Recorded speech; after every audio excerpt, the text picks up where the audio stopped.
mayambu ahanba maktada Helly Maisnam na taramna okjabaga loinana khurumjari. Mayamda tahanjariba wari asigi maming Turelda Taotharakpi Leishabi. Wari asibu ibirakpana Langanar.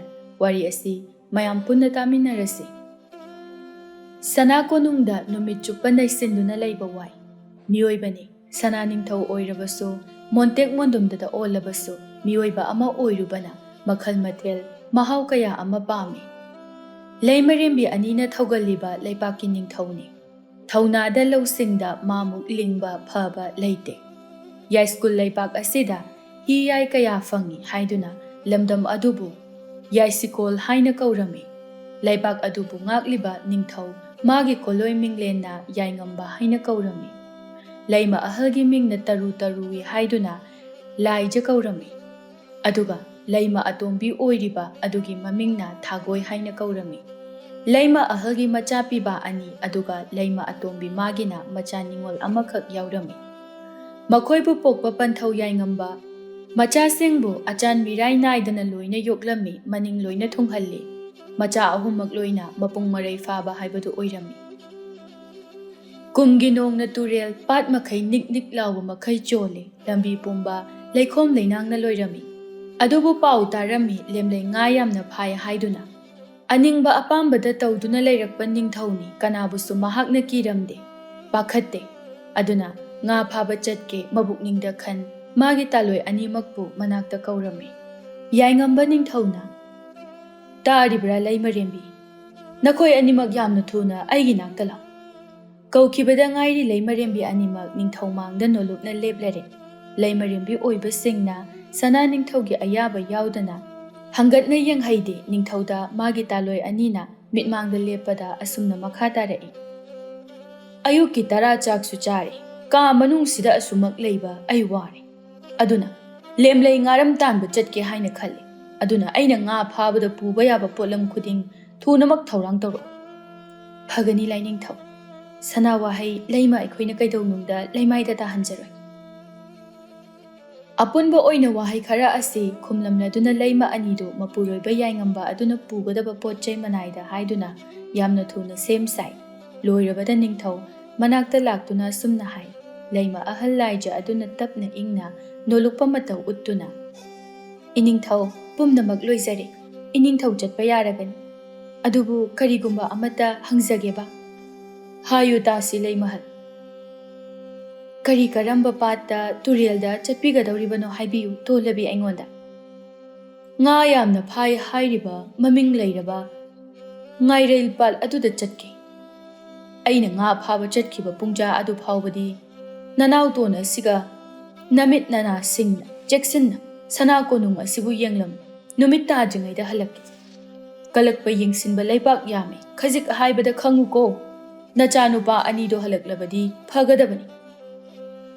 Asi haiduna amuk leimaton oiribi thagoida onsinduna tapna haire. Thagoi icha ningolgi khonjel tade masak ude kadom chatki. Nangonda hairambra ichagi khonjel tanaubi tadabada mapa aigi nungbi pukning selai tade. Tangna satpa imomni thawaidagi suhena pamuzaidu. Thagoi mapuroibagi wahaidu tabada yamna penjaba haibadu oirami macha ningol thagatpa haukre. Macha nupa singna halakte haina. Laija adu nungaitaba sauningba amata masa aduda phauramdedo. Chap manaba mityeng thamduna leirakpa oibana mapuroiba asina amadi mahakso macha ningol yaude haina macha ningol adubu luna chana tawzabani. Thagoi tapna khummi momon nokna penjaba oiraduna. Mapage wakhal manaba ichani. Sana konung asida naiduna leiba wai haiduna. Dolai tong manai kaya loinaduna. Chingyagi thelbu yengba chatkiye. Kari. Chingyagi thel haiba. Korauna nongdola sida yakna saba kana sida ichagi kuchu maksin bataredo. Karigi chathalibanu ni thagoi. Mapalauba anam kanba macha ningolni. Mama aina haibaga yade. Ho adubudi chingyagi thelda leiba. Aikhoigi pothasang. Leikol aduda leiruni hairambani. Thoine hena wabiganu.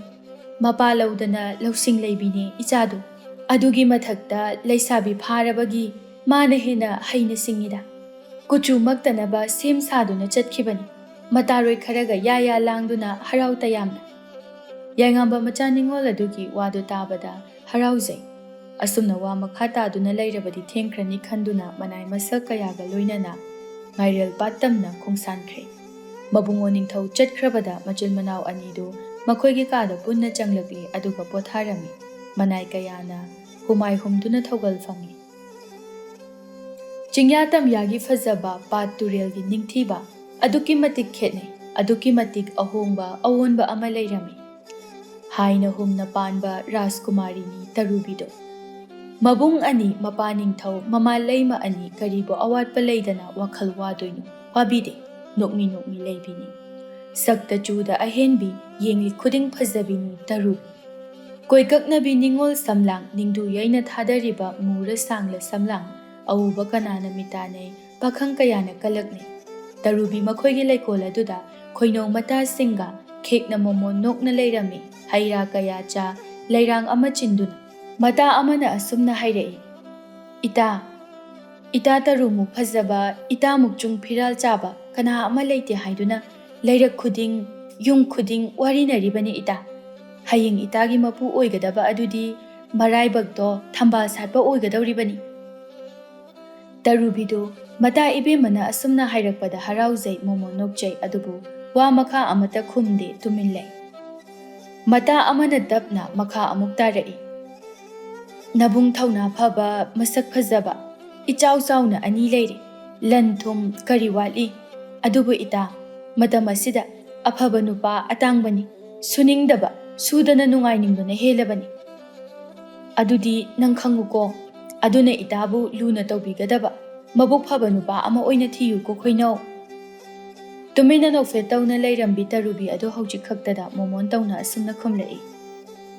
Ita aigi wakhal aina khanba aise karamba misakno haibadi nakhoi khara khakna khanglamgani. Aiga luna chana punba loinaba oibana. Ita aina ningthaugi machanupi oirabasu aidi lairaba nupa amada yungkai pange haina khali. Chummi nakhoina haiba matam asida aphaba mi atangbani adubu khoinau nakhoina khangdaba aikhoi konunggi oiba lonjat khara aduk leido. Khara haibiba yagadro ita yarabadi khara aduk hayudana aikhoisu lausing oinanaba. Itagi wa khara do taraga mitsingi saunu ita sana konunggi oiba wani masigi wa phamasidi kana amatada haiba yadi aikhoina. Makha hena kaisu ahenba wa makha ta khidre haiba yade haibadumadi haidre tarubi adu tapna. Aduga ita aidi aigi ibung ani leiriba asina yumpanjiba phawba aidi leisaduna leigani. Masimakne ima leimana su pamjaba ningol mapokta poklurabanina punsi ase yamna lui. Aina makhoi mayamgi kaisu tawba ngamdrabasu makhoina pamjaba asima piduna makhoibudi maning thunghan momonok hangedo. Asi haiduna masama tomta momonok chai. Lairiba lakliba sing aduna magi seba ningthina tawi mabukning adu yamna harauna. Nungaizana leirami ahenba ama hainade. Kayadi nungairi makhoi mayam adu. Achikpa mafam aduda hai humna manai kayana akoiba khuding ngak senduna kadomdagi kamdongna tarakpa paunu khangde mata mayam adudagi amana asumna hairei. Khoinau ita nangbu pokpa panthau ining thaudong asidi lemlei nga tanba chakhi hai nangbu yengningdro ita. Wadu tabada ngakle tarubi mapana asumna tawramgani haibadi thazade. Thazadabana thallaba khudak aduda mapana tawramgadaba adubu yengningba poklai. Tarubi nokmi tawna asengba wafam oidoro ita nangna hairidubo aigi ipanabu lemlei nga phaba chatli haiba leibaki warina fam oiranido kari matau kobagi mana tawribasibo aikhoidi ita horen numidang wairam yengba jase nungsanaga saba kana sida turen torbal aduda leplaga ngamjare uphul manamdo aidi kaya chanade haiba nangbo adudi horen chasiko ita asi hainaduna mahai magi thokpa tawduna yamna nungaina Leishabi makhaidu leirami. Mapaning thauna lemlei nga phaba chatli haibadugi pawadu machin manau makhoigi manakongda tare. Angakpa ama oire. Asumna tawramgani haiba thazade. Mayamba ahal oiriba poirei aduna manaubu yengduna asumna hairei. Inawi bongo hiyaire. Ipana lemlei nga phaba chatki hairabanina aikhoi ani yumda halasi. Sana konungado angam mathau leiramgadaba mande. Ima leima ani khak tarak leramgani khonglai thuna chatlasi hiyairel mayamba poirei aduna hairakliba wafam adu yaningba oiraduna asumna hairai adudi chatlasi iyamba aikhoibu soidana ima anina solomgani thangnaba leibakto mihau yamna chawi machil manau anidu asi hainaduna magi sagol adu khongdup yangna thau sana konunglomda nusitki mang thaduna laklami macha ani lakpada leitaramdaba pukning khuding leitaduna nena tana leirami sana konung yaurakpaga machil manau anidu mama anibu thirami mama leima ani adu ka amada momo nokna leirami ka achauba aduda machil manau anidu punna changlakle macha ani lakpa ubada laijana icha ani yaurakledana lao somda phida somda phamuse nakhoibu kaurunaba haiduna wa hainarambada ngairibani thagoi tapna macha singbu yengduna asumna hairai nachil nanaw haunaduna lakpa yamna nungai napabungna konungda halaktrini ngasidi yamna luba wa khara ima icha aikhoi tanasido wafamase kuirabani napabungna aikhoida haiba nakhoida hayu haidun adubu matang matama machadabana wafamase nakhoida haidabani adubu ngasidi hairagani manaw nupi aduna haigadoriba wafamadu karamba wafamno haiba machihal oiriba mana khangi aduna macha singbu yengduna asumna amuksu makha tarai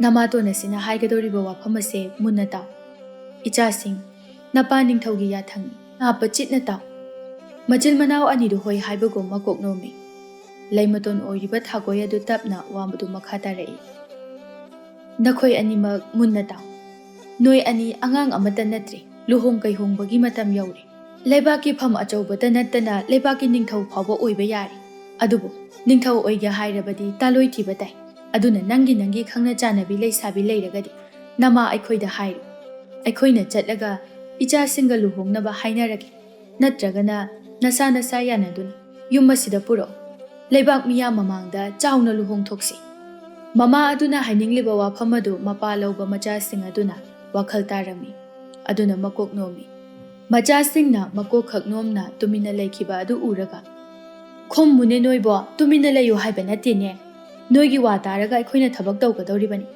napabungda paw tamdoini hai icha singna hainingbado hekta hayu akoiba leitana hekta hayu atomba oiriba hiyairel mana sat oktuna asumna khummi asengba haijagi ima singbu nacha aigi oinadi khangna chanaba loinaba nupi kanamata leite aduna aigidi matam khara pakhang oiduna leikhige haina khali ithak thongba iyamba ama ichau chawnu su leiri ma leina aidi ningthawoiba ngamo chatna kanglon thugaiba mihau chawba ai ngamo aduna wafam adugi oiragadi iyambaga oina tanabiyo harakliba wafam adu yaningba haibadu oirami mama animak aduna macha ahalda punna mityeng thamlaktuna pakhum adu pirao haibagumna yengduna leirami yenglakliba mama anigi mityenggi athra khangladuna poirei adu tapna mama anibu yengja wa haiba haurai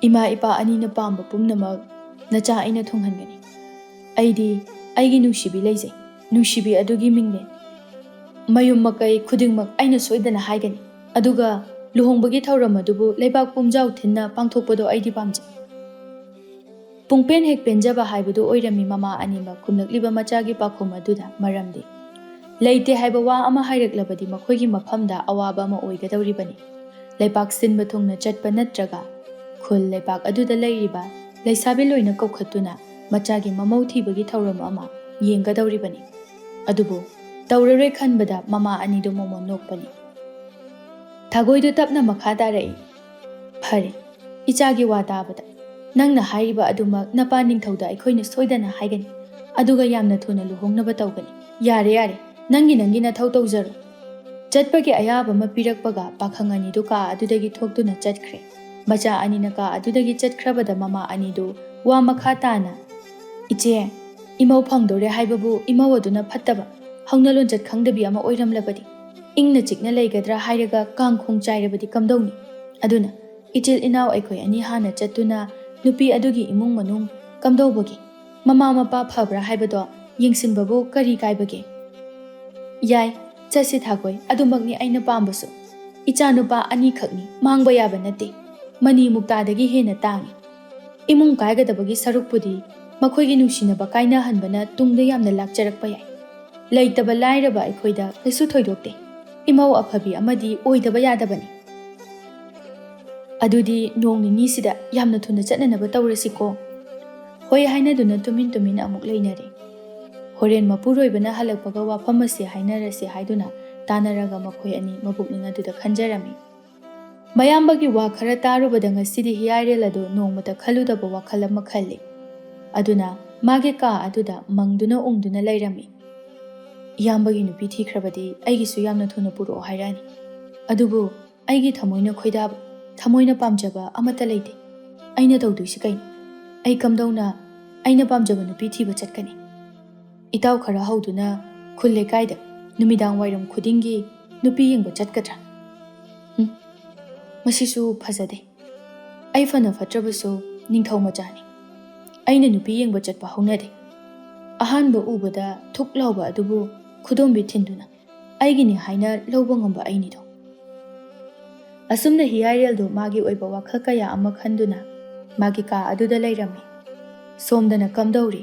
ꯉꯁꯥꯏꯗꯒꯤ ꯂꯦꯝꯂꯩ ꯉꯥ ꯐꯥꯕ ꯂꯥꯛꯂꯤ꯫ ꯃꯤꯅ ꯉꯥ ꯌꯥꯝꯅ ꯐꯥꯅꯩ ꯍꯥꯏꯔꯤꯕ ꯉꯥꯏꯔꯦꯜ ꯄꯥꯠ ꯑꯗꯨꯗ ꯅꯤꯡꯊꯧ ꯃꯥꯒꯤꯅꯤ ꯍꯥꯏꯅ ꯉꯥꯂꯩꯃ ꯏꯃꯥꯅ ꯂꯦꯝꯂꯩ ꯁꯔꯨꯛ ꯄꯤꯕꯤꯗ꯭ꯔꯕꯣꯏ ꯂꯦꯝꯂꯩ ꯉꯥ ꯑꯃꯠꯇ ꯍꯦꯛ ꯐꯥꯔꯝꯗꯦ꯫ ꯌꯥꯝꯅ ꯁꯥꯎꯅꯤꯡꯕ ꯍꯥꯏꯕꯗꯨ ꯑꯣꯏꯔꯝꯃꯤ ꯑꯃꯗꯤ ꯂꯥꯛꯂꯤꯕ ꯃꯅꯥꯏ ꯃꯁꯜ ꯀꯌꯥ ꯑꯗꯨꯗꯒꯤ ꯍꯦꯟꯇꯣꯛꯇꯅ ꯄ꯭ꯔꯖꯥ ꯃꯤꯌꯥꯝꯒꯤ ꯃꯃꯥꯡꯗ ꯌꯥꯝꯅ ꯏꯀꯥꯏꯕ ꯍꯥꯏꯕꯗꯨ ꯄꯣꯛꯂꯝꯃꯤ ꯌꯥꯏꯉꯝꯕꯗꯨ꯫ ꯃꯅꯥꯏ ꯑꯃꯅ ꯅꯤꯡꯊꯧ ꯃꯥꯒꯤ ꯃꯥꯏꯊꯣꯡ ꯑꯗꯨꯗ ꯇꯥꯔꯤꯕ ꯃꯃꯤ ꯑꯗꯨꯕꯨ ꯎꯔꯒ ꯑꯁꯨꯝꯅ ꯂꯣꯟꯅ ꯇꯨꯃꯤꯟ ꯍꯥꯏꯔꯛꯏ꯫ ꯀꯩꯁꯨ ꯍꯦꯟꯅ ꯋꯥꯈꯜ ꯋꯥꯕꯤꯒꯅꯨꯗ ꯏꯅꯤꯡꯊꯧ꯫ ꯏꯅꯤꯡꯊꯧ, ꯅꯪꯒꯤ ꯑꯃꯛꯄ ꯃꯥꯏꯊꯣꯡ ꯑꯗꯨꯕꯨ ꯎꯔꯒ ꯑꯩ ꯅꯨꯡꯉꯥꯏꯖꯗꯦ꯫ ꯂꯦꯝꯂꯩ ꯉꯥ ꯐꯥꯕ ꯍꯥꯏꯕꯁꯤꯗꯤ ꯅꯣꯡꯃ ꯅꯣꯡꯃꯒꯤ ꯗꯥꯎꯅꯤ꯫ ꯑꯗꯨ ꯑꯣꯏꯔꯕꯁꯨ ꯑꯩꯒꯤꯁꯤꯗꯤ ꯈꯔ ꯑꯗꯨꯛ ꯍꯦꯟꯃꯟꯗ꯭ꯔ ꯏꯅꯥꯏꯁꯥ? ꯂꯩꯕꯥꯛ ꯃꯤꯌꯥꯝꯗ ꯑꯩꯒꯤ ꯏꯃꯥꯏ ꯑꯁꯤ ꯎꯠꯄ ꯉꯝꯒꯗꯕ ꯃꯥꯟꯗꯦ꯫ ꯏꯁꯣꯔꯅ ꯀꯔꯤ ꯀꯔꯝꯕ ꯆꯥꯡꯌꯦꯡ ꯑꯃ ꯏꯐꯝꯗ ꯌꯦꯡꯕꯤꯔꯤꯕꯅꯣ ꯍꯥꯏꯕ ꯈꯪꯖꯗ꯭ꯔꯦꯗꯣ ꯑꯩꯍꯥꯛꯇꯤ꯫ ꯑꯣꯟꯊꯣꯛꯄ ꯃꯇꯧꯅꯤ꯫ ꯑꯩꯕꯨ ꯂꯩꯕꯥꯛꯀꯤ ꯑꯃꯥꯏꯕ ꯑꯃꯥꯏꯕꯤ ꯇꯥꯟꯅꯗꯨꯅ ꯈꯣꯌꯨꯝ ꯆꯩꯊꯦꯡ ꯂꯩꯕ꯭ꯔꯥ ꯍꯥꯏꯅ ꯌꯦꯡꯁꯤꯔꯅꯦ? ꯅꯤꯡꯊꯧ ꯌꯥꯏꯉꯝꯕꯗꯣ ꯃꯊꯥꯅ ꯀꯣꯛꯊꯛꯇ ꯇꯣꯡꯗꯨꯅ ꯂꯩꯔꯦ ꯃꯊꯟꯇ ꯋꯥ ꯄꯉꯥꯡꯗ ꯍꯦꯛ ꯉꯥꯡꯗꯨꯅ ꯀꯩ ꯇꯧꯁꯤꯒꯦ ꯈꯪꯗ꯭ꯔꯦ ꯑꯣꯟꯊꯣꯛꯄꯒꯤ ꯃꯇꯧꯅꯤ꯫ ꯑꯁꯨꯝ ꯈꯟꯗꯨꯅ ꯋꯥꯔꯤ ꯋꯥꯇꯥꯏ ꯀꯌꯥ ꯑꯃ ꯇꯥꯊꯣꯛ ꯇꯥꯁꯤꯟ ꯇꯧꯗꯨꯅ ꯂꯩꯔꯤꯉꯩ ꯅꯣꯡꯗꯝꯕ ꯃꯥꯒꯤ ꯅꯣꯡꯗꯝ ꯈꯣꯜꯅꯤ ꯍꯥꯏꯁꯤꯔꯥ? ꯇꯨꯔꯦꯜ ꯍꯤꯗꯦꯡ ꯃꯇꯥ ꯐꯕ ꯂꯥꯏꯖ ꯏꯔꯣꯜꯅꯨꯡ ꯑꯗꯨꯗ ꯃꯤꯔ ꯁꯥꯔ ꯈꯪꯗꯕ ꯑꯃ ꯃꯃꯥꯏ ꯃꯆꯦꯠ ꯑꯃ ꯎ ꯌꯨꯕꯤ ꯕꯣꯔꯥ ꯑꯆꯧꯕ ꯑꯗꯨꯗ ꯌꯣꯝꯗꯨꯅ ꯏꯊꯛ ꯏꯔꯩ ꯑꯗꯨꯗ ꯇꯔꯛ ꯇꯔꯛ ꯇꯥꯎꯊꯔꯛꯂꯤ꯫ ꯇꯧꯔꯛꯂꯤꯕ ꯃꯑꯣꯡ ꯑꯗꯨꯗ ꯃꯌꯥꯝ ꯑꯗꯨ ꯆꯞ ꯆꯞ ꯌꯨꯡ ꯆꯤꯟꯕꯥꯜ ꯑꯗꯨꯗꯒꯤ ꯋꯥ ꯑꯃꯠꯇ ꯍꯥꯏꯗ ꯌꯦꯡꯅꯗꯨꯅ ꯃꯤꯀꯨꯞ ꯈꯔ ꯑꯃꯗꯤ ꯂꯩꯔꯝꯃꯤ꯫ ꯉꯥꯏꯍꯥꯛ ꯑꯁꯨꯝꯅ ꯃꯍꯩ ꯃꯍꯩ ꯌꯦꯡꯅꯩ ꯅꯤꯡꯊꯧꯒꯤ ꯋꯥ ꯉꯥꯏꯅꯔꯤ꯫ ꯅꯤꯡꯊꯧ ꯌꯥꯊꯪ ꯆꯠꯀꯗꯧꯔꯤꯕꯅꯤ꯫ ꯌꯥꯏꯉꯝꯕꯗꯣ ꯑꯁꯨꯝꯅ ꯃꯅꯥꯏꯁꯤꯡꯕꯨ ꯇꯥꯅꯅꯕ ꯂꯥꯎꯗꯨꯅ ꯍꯥꯏꯔꯛꯏ꯫ ꯀꯅꯥ ꯂꯩ? ꯂꯥꯏꯖ ꯏꯔꯣꯜꯅꯨꯡ ꯑꯁꯤꯗ ꯇꯧꯔꯛꯂꯤꯕ ꯑꯁꯤ ꯂꯧꯈꯠꯂꯨ꯫ ꯀꯔꯤꯅꯣ ꯍꯥꯏꯅ ꯈꯪꯅꯅꯕ ꯍꯣꯠꯅꯧ꯫ ꯍꯥꯏꯈꯤꯕꯗ ꯉꯥꯏꯔꯤ ꯊꯕꯛ ꯑꯣꯏꯅ ꯇꯧꯕ ꯀꯨꯏꯍꯧꯗꯦ꯫ ꯃꯅꯥꯛ ꯑꯗꯨꯗ ꯂꯦꯞꯇꯨꯅ ꯂꯩꯔꯝꯕ ꯃꯌꯥꯝ ꯑꯗꯨ ꯆꯪꯁꯤꯟ ꯏꯁꯤꯡ ꯑꯗꯨꯗꯒꯤ ꯌꯨꯕꯤ ꯕꯣꯔꯥ ꯑꯗꯨꯕꯨ ꯌꯣꯝꯂꯛꯄ ꯑꯗꯨ ꯀꯪꯐꯥꯜꯗ ꯆꯤꯡꯈꯠꯇꯨꯅ ꯌꯦꯡꯉꯤ꯫ ꯀꯨꯞꯅ ꯌꯥꯝꯅ ꯆꯦꯛꯁꯤꯟꯅ ꯄꯥꯈꯠꯅ ꯑꯗꯨꯒ ꯑꯁꯨꯝꯅ ꯃꯅꯥꯏ ꯑꯃꯅ ꯍꯥꯏꯔꯛꯏ꯫ ꯏꯅꯤꯡꯊꯧ, ꯇꯨꯔꯦꯜꯗ ꯇꯥꯎꯊꯔꯛꯄꯁꯦ ꯑꯇꯩ ꯀꯔꯤꯁꯨ ꯅꯠꯇꯦ, ꯇꯥꯏꯕꯪ ꯃꯤꯑꯣꯏꯕꯅꯤ, ꯏꯃꯣꯝ ꯑꯣꯏꯕꯤꯒꯤꯅꯤ ꯅꯤꯡꯊꯧ꯫ ꯋꯥ ꯑꯗꯨꯗ ꯉꯛꯄꯅ ꯂꯣꯏꯔꯦ ꯌꯥꯏꯉꯝꯕ꯫ ꯊꯥꯖꯗꯕ ꯃꯤꯠꯌꯦꯡꯗ ꯌꯦꯡꯂꯤ꯫ ꯇꯞꯂꯤ ꯇꯞꯂꯤ ꯆꯪꯁꯤꯜꯂꯛꯏ ꯃꯅꯥꯛ ꯅꯛꯅ ꯑꯗꯨꯒ ꯏꯁꯤ ꯁꯤꯅ ꯑꯁꯤꯕ ꯑꯃꯒꯨꯝꯅ ꯇꯥꯗꯨꯅ ꯂꯩꯔꯤꯕ ꯅꯨꯄꯤ ꯑꯗꯨꯗ ꯃꯤꯠꯌꯦꯡ ꯊꯝꯃꯤ꯫ ꯑꯁꯤꯕ ꯑꯃꯒꯨꯝꯅ ꯇꯥꯗꯨꯅ ꯂꯩꯔꯤꯕ ꯅꯨꯄꯤꯗꯨ ꯃꯁꯛ ꯃꯇꯧ ꯍꯦꯜꯂꯤ, ꯌꯦꯡꯂꯤꯕ ꯈꯨꯗꯤꯡ ꯐꯖꯩ꯫ ꯀꯅꯥꯒꯤ ꯃꯆꯥꯕꯨ ꯑꯣꯏꯔꯤꯒꯕ ꯍꯥꯏꯅ ꯋꯥꯈꯜ ꯑꯗꯨꯗ ꯈꯜꯂꯤ꯫ ꯌꯥꯏꯉꯝꯕꯗꯨ ꯃꯅꯥꯏ ꯑꯃꯕꯨ ꯌꯦꯡꯅ ꯑꯁꯨꯝꯅ ꯍꯥꯏꯔꯛꯏ꯫ ꯅꯨꯄꯤ ꯑꯁꯤ ꯑꯁꯤꯕꯔꯥ ꯍꯤꯡꯂꯤꯕ꯭ꯔꯥ ꯍꯥꯏꯕꯗꯨ ꯌꯦꯡꯅꯅꯕ ꯑꯃꯥꯏꯕ ꯑꯃ ꯇꯨꯔꯦꯜ ꯍꯤꯗꯦꯟ ꯑꯁꯤꯗ ꯊꯨꯅ ꯌꯥꯡꯅ ꯆꯠꯇꯨꯅ ꯂꯧꯔꯨꯆꯣ꯫ ꯋꯥꯗꯨ ꯇꯥꯕꯗ ꯂꯩꯔꯝꯕ ꯃꯅꯥꯏ ꯑꯃ ꯆꯠꯈꯤꯔꯝꯃꯤ꯫ ꯃꯌꯥꯝꯅ ꯏꯀꯣꯏ ꯀꯣꯏꯅ ꯆꯦꯛꯁꯤꯟꯅ ꯁꯦꯟꯅꯗꯨꯅ ꯅꯨꯄꯤ ꯑꯗꯨꯕꯨ ꯂꯩꯔꯝꯃꯤ꯫ ꯎꯕꯗ ꯃꯄꯣꯞ ꯀꯥꯏꯗꯦ, ꯑꯃꯛꯄ ꯂꯩꯇꯦ, ꯎꯕꯗ ꯂꯩꯁꯥꯕꯤ ꯃꯥꯜꯂꯤ꯫ ꯀꯧꯕ ꯆꯠꯈꯤꯕ ꯃꯥꯏꯕꯗꯨ ꯂꯥꯛꯇꯨꯅ ꯅꯨꯄꯤ ꯑꯗꯨꯕꯨ ꯍꯤꯡꯂꯤꯕ꯭ꯔꯥ ꯁꯤꯔꯕ꯭ꯔꯥ ꯍꯥꯏꯅ ꯃꯨꯟꯅ ꯌꯦꯡꯉꯤ꯫ ꯉꯥꯏꯍꯥꯛꯀꯤ ꯃꯇꯨꯡꯗ ꯃꯌꯥꯝ ꯑꯗꯨꯕꯨ ꯌꯦꯡꯅ ꯑꯣꯖꯥ ꯃꯥꯏꯕ ꯑꯗꯨꯅ ꯑꯁꯨꯝꯅ ꯍꯥꯏꯔꯛꯏ꯫ ꯏꯅꯤꯡꯊꯧ, ꯅꯨꯄꯤ ꯃꯆꯥ ꯑꯁꯤ ꯃꯤꯍꯨꯜ ꯂꯩꯔꯤ, ꯀꯝꯗꯧꯁꯤꯒꯦ?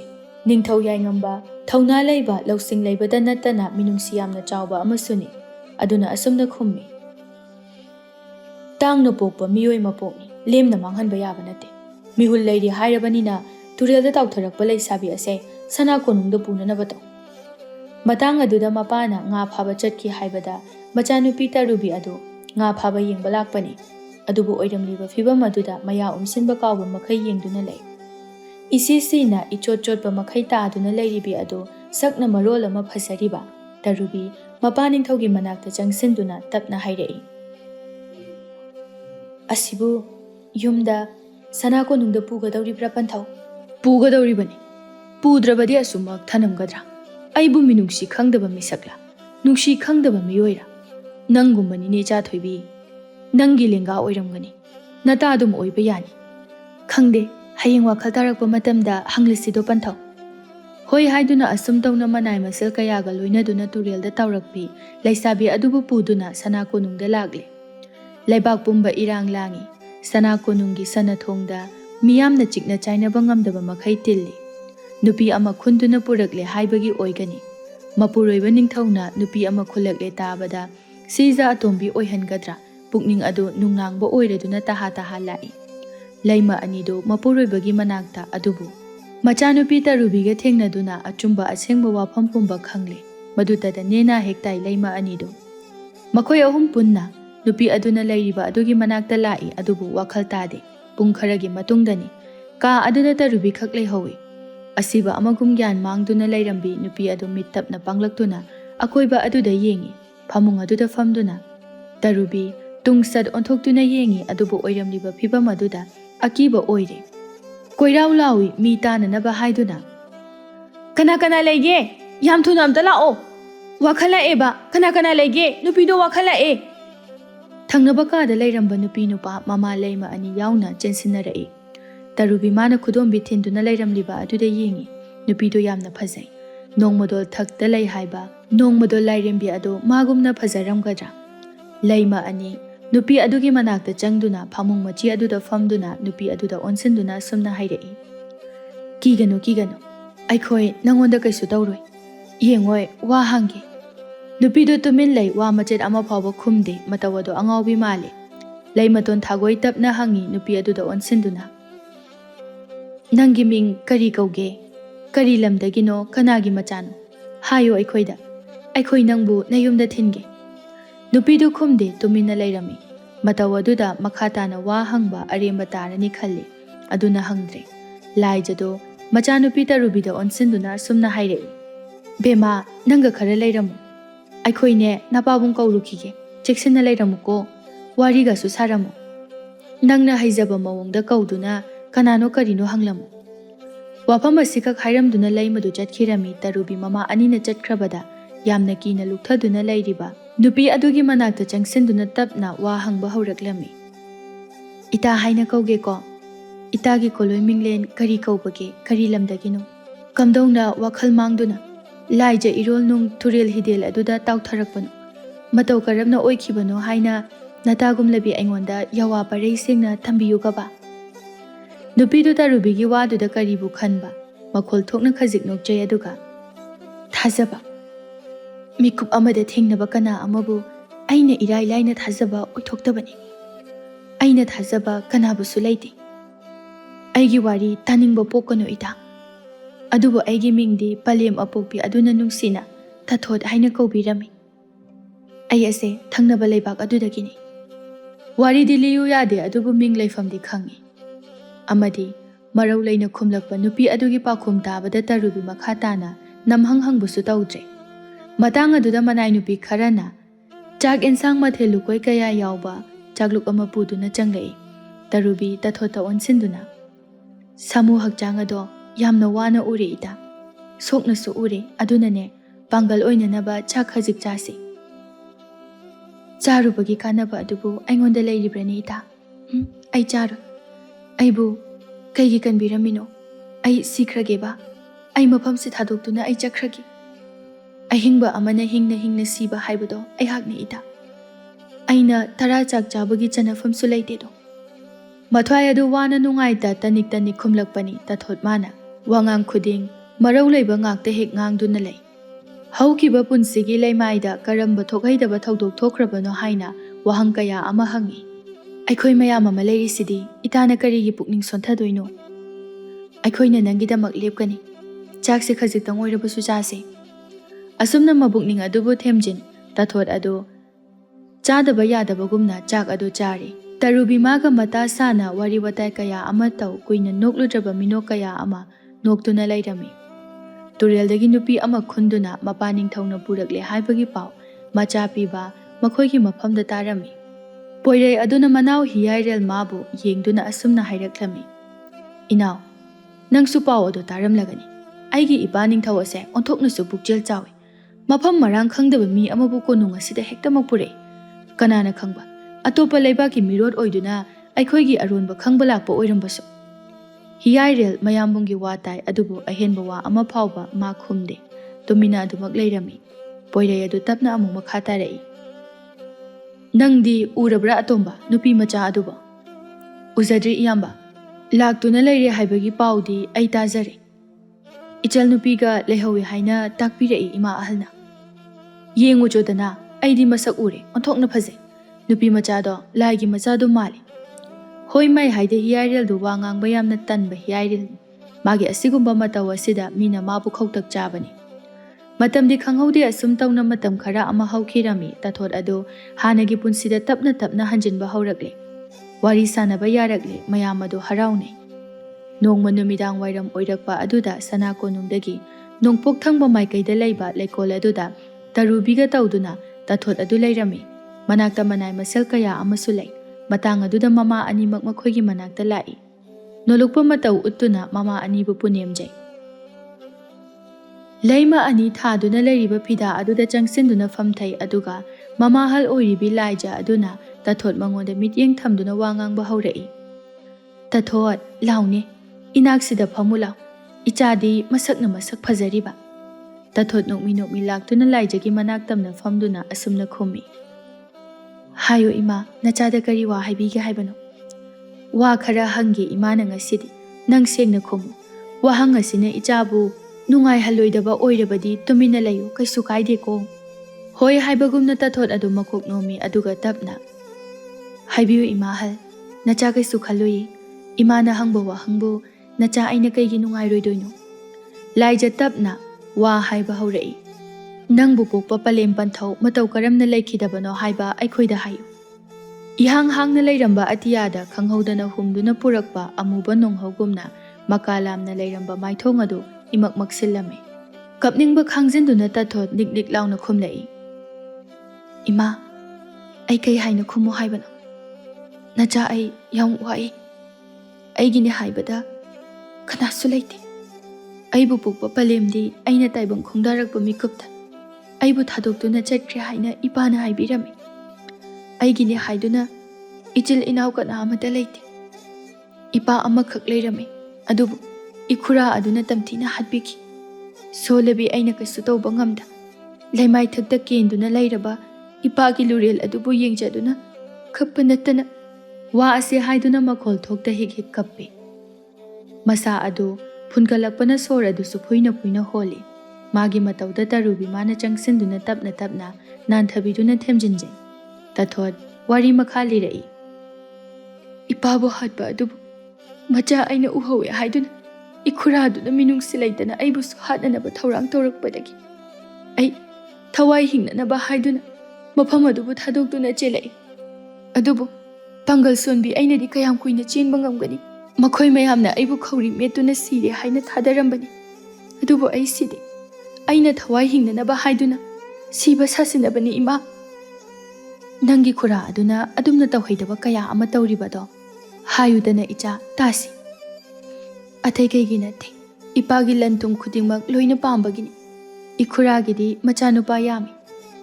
Aidi itomtani. Moina ngami haiduna asigumba thawong ase iphamda tawribani.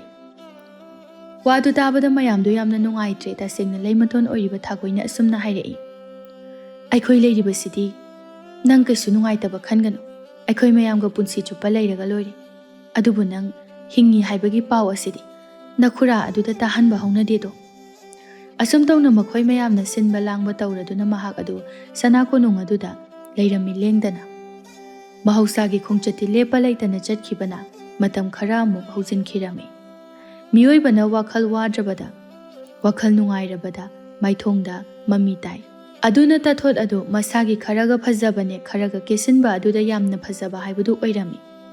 Imung manung punna ꯐꯝꯗꯨꯅ ꯋꯥꯔꯤ ꯁꯥꯟꯅꯔꯝꯃꯤ꯫ ꯌꯥꯏꯉꯝꯕ ꯅꯤꯡꯊꯧ ꯃꯆꯥ ꯑꯍꯜ ꯄꯣꯏꯔꯩꯕꯨ ꯌꯦꯡꯗꯨꯅ ꯑꯁꯨꯝꯅ ꯍꯥꯏ, ꯄꯥꯔꯤ ꯑꯍꯜ, ꯏꯄꯥꯁꯦ ꯅꯣꯡꯃ ꯅꯣꯡꯃꯒꯤ ꯑꯍꯜ ꯑꯣꯏꯔꯛꯂꯦ꯫ ꯁꯅꯥ ꯀꯣꯅꯨꯡꯗ ꯁꯅꯥ ꯇꯥꯡꯕꯜ ꯊꯛꯇ ꯐꯝꯕ, ꯂꯩꯄꯥꯛ ꯉꯥꯛꯇꯨꯅ ꯂꯩꯕ ꯁꯦꯟꯅꯕ ꯑꯩ ꯑꯋꯥꯕ ꯑꯃ ꯑꯣꯏꯔꯛꯂꯦ꯫ ꯅꯣꯡꯃ ꯅꯣꯡꯃꯒꯤ ꯄꯥꯡꯒꯜ ꯊꯧꯅꯥ ꯃꯌꯦꯡ ꯇꯥꯔꯛꯄꯅꯤ꯫ ꯑꯗꯨꯅ ꯑꯩꯒꯤ ꯏꯍꯨꯠ ꯑꯁꯦ ꯅꯪꯅ ꯁꯤꯟꯕ ꯑꯩ ꯄꯥꯝꯃꯤ꯫ ꯑꯗꯨꯅ ꯅꯪꯒꯤ ꯇꯥꯂꯣꯏ ꯑꯃ ꯌꯥꯝꯅ ꯊꯨꯅ ꯊꯤꯗꯨꯅ ꯂꯩꯕꯥꯛ ꯉꯥꯛꯄ ꯍꯧꯔꯣ꯫ ꯅꯪꯒ ꯅꯨꯡꯁꯤꯅꯩ ꯍꯥꯏꯔꯤꯕ ꯅꯨꯄꯤ ꯑꯗꯨꯒꯤ ꯃꯤꯡ ꯂꯩꯐꯝ ꯈꯨꯗꯤꯡꯃꯛ ꯅꯃꯥꯗ ꯍꯥꯏꯗꯨꯅ ꯂꯨꯍꯣꯡꯕ ꯑꯁꯦ ꯌꯥꯝꯅ ꯊꯨꯅ ꯍꯣꯡꯅꯅꯕ ꯇꯧꯔꯁꯤ꯫ ꯋꯥꯗꯨ ꯇꯥꯕꯗ ꯄꯣꯏꯔꯩ ꯉꯁꯤꯗꯤ ꯃꯃꯥ ꯃꯄꯥ ꯃꯈꯣꯏꯅ ꯃꯥꯒ ꯈꯪꯅꯩ ꯍꯥꯏꯔꯤꯕ ꯅꯨꯄꯤꯗꯨꯒꯤ ꯃꯔꯝꯗ ꯍꯥꯏꯔꯝꯃꯤ꯫ ꯑꯗꯨꯒ ꯇꯞꯅ ꯃꯈꯥ ꯇꯥꯔꯛꯏ, ꯅꯆꯥ ꯀꯔꯤꯒꯨꯝꯕ ꯋꯥ ꯑꯃꯇꯒ ꯍꯥꯏꯖꯒꯦ꯫ ꯑꯩꯒꯤ ꯏꯅꯥꯎ ꯍꯤꯌꯥꯏꯔꯦꯜꯁꯦ ꯄꯤꯛꯇ ꯄꯤꯛꯂꯤꯕ ꯅꯋꯥ ꯅꯠꯇ꯭ꯔꯦ꯫ ꯑꯗꯨꯅ ꯏꯄꯥꯅ ꯃꯥꯕꯨꯁꯨ ꯃꯥꯒ ꯆꯥꯟꯅꯕ ꯐꯝ ꯑꯃ ꯄꯤꯕꯤꯗꯨꯅ ꯏꯆꯤꯜ ꯏꯅꯥꯎ ꯂꯩꯕꯥꯛ ꯑꯁꯤ ꯉꯥꯛꯆꯒꯦ꯫ ꯑꯗꯨꯕꯨ ꯄꯣꯏꯔꯩ, ꯅꯪꯒꯤ ꯅꯅꯥꯎ ꯅꯨꯄꯥ ꯑꯁꯤꯗꯤ ꯃꯥꯒꯤ ꯅꯨꯡꯁꯤꯅꯖꯕꯤ ꯅꯨꯄꯤ ꯂꯩꯇ꯭ꯔꯦ꯫ ꯇꯥꯂꯣꯏ ꯂꯩꯇꯅ ꯁꯅꯥ ꯀꯣꯅꯨꯡꯗ ꯑꯆꯧꯕ ꯐꯝ ꯄꯥꯏꯕ ꯌꯥꯗꯦ꯫ ꯃꯄꯥꯒ ꯃꯌꯥꯝ ꯄꯨꯡꯒꯅ ꯉꯥꯡꯅꯔꯤꯕ ꯋꯥ ꯑꯗꯨ ꯇꯥꯔꯝꯃꯤ꯫ ꯋꯥ ꯑꯗꯨ ꯇꯥꯕꯗ ꯍꯤꯌꯥꯏꯔꯦꯜ ꯇꯨꯃꯤꯟꯅ ꯂꯩ, ꯋꯥ ꯃꯆꯦꯠ ꯑꯃꯠꯇ ꯐꯥꯎꯕ ꯈꯨꯝꯗꯦ꯫ ꯑꯗꯨꯕꯨ ꯃꯍꯥꯛ ꯃꯋꯣꯟ ꯃꯋꯣꯟ ꯋꯥꯈꯜ ꯀꯌꯥ ꯑꯃ ꯈꯜꯂꯤ꯫ ꯍꯧꯖꯤꯛꯇꯤ ꯂꯩꯕꯥꯛ ꯄꯨꯝꯖꯥꯎ ꯊꯤꯟꯅ ꯄꯣꯏꯔꯩ ꯑꯗꯨ ꯑꯉꯣꯝꯒꯤ ꯆꯅꯨꯔꯥ ꯑꯃꯒ ꯄꯨꯟꯁꯤ ꯂꯩꯄꯨꯜ ꯁꯦꯝꯗꯨꯅ ꯅꯨꯡꯁꯤ ꯆꯥꯟꯅꯅ ꯂꯩꯗꯨꯅ ꯂꯩꯕꯥꯛ ꯉꯥꯛꯂꯤ꯫ ꯍꯤꯌꯥꯏꯔꯦꯜ ꯑꯗꯨ ꯏꯆꯝ ꯆꯝꯅ ꯁꯨꯝ ꯂꯩꯔꯛꯄꯗ ꯃꯍꯥꯛ ꯄꯥꯝꯗ꯭ꯔꯦ꯫ ꯑꯗꯨꯅ ꯅꯨꯄꯤ ꯊꯤꯗꯨꯅ ꯃꯌꯥꯝꯒꯤ ꯃꯇꯦꯡ ꯇꯧꯕ ꯑꯣꯏꯅ ꯃꯃꯥ ꯃꯄꯥ ꯃꯈꯣꯏꯅꯁꯨ ꯄꯦꯟꯖꯕ ꯑꯣꯏꯅꯅꯕ ꯅꯨꯄꯤ ꯊꯤꯗꯨꯅ ꯂꯩꯕꯥꯛ ꯉꯥꯛꯄ ꯌꯥꯎꯔꯒꯦ ꯍꯥꯏꯗꯨꯅ ꯈꯜꯂꯤ꯫ ꯃꯕꯨꯛꯅꯤꯡ ꯑꯗꯨꯗ ꯆꯞ ꯌꯨꯡꯅ ꯏꯁꯣꯔꯒꯤ ꯀꯨꯝꯍꯩꯗꯒꯤ ꯍꯧꯖꯤꯛꯇꯤ ꯍꯤꯌꯥꯏꯔꯦꯜ ꯑꯗꯨ ꯇꯥꯊꯣꯠꯀꯤ ꯐꯖꯕꯗ ꯄꯨꯡꯉꯥꯎ ꯍꯦꯛ ꯉꯥꯎꯈ꯭ꯔꯦꯗꯣ꯫ ꯑꯗꯨꯅ ꯇꯥꯊꯣꯠꯀ ꯂꯨꯍꯣꯡꯕꯤꯔꯣ ꯍꯥꯏꯅ ꯃꯃꯥꯗ ꯍꯥꯏꯔꯝꯃꯤ꯫